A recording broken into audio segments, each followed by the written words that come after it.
Let's learn to read. Sound sentence practice. The boy can rub his hands.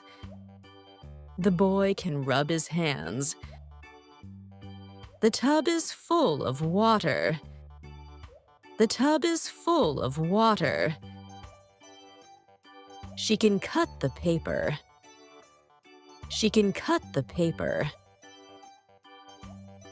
A squirrel eats a nut. A squirrel eats a nut. Your turn.